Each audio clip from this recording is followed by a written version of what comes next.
Hello everyone, কেমন আছো সবাই? আশা করছি সবাই খুব ভালো আছো আর আমিও খুব ভালো আছি। আজকে আমি ভিডিওটা শুরু করেছি বিকেল থেকে, আর এটা হচ্ছে আমার বোনঝি। দেখো তোমাদের সকলকে হামি দিচ্ছে। তো আমার বোনঝিকে নিয়ে বিকেলবেলা একটু মাঠের দিকে চলে গেছিলাম, আর আমাদের বাড়িটা হচ্ছে গ্রামের দিকে। তোর কপালে লেগে গেছে বলে ও ফোনটাকে মারতে লেগে গেছে। মারবো। তো একটু ঘোরাঘুরি করে সন্ধ্যা হওয়ার আগে আমি বাড়ি চলে আসি, আর এখানে আমি চা করছিলাম, চা খাবো বলে। কিন্তু সন্ধ্যা হলেই আমার মনে হয় কি খাবো, তো সেই জন্যই আমি পকোড়া আর ভেজিটেবিল খেয়ে চলে আসি।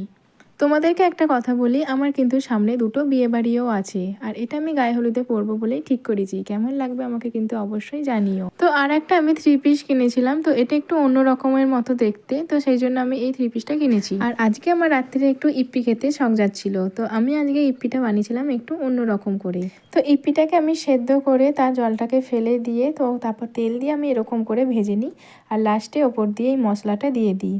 এত সুন্দর খেতে লাগে, তোমরা কিন্তু অবশ্যই বানিয়ে খেও। আর ভিডিওটা হচ্ছে এইটুকু। কেমন লাগলো ভিডিওটা সবাই কিন্তু অবশ্যই জানিও।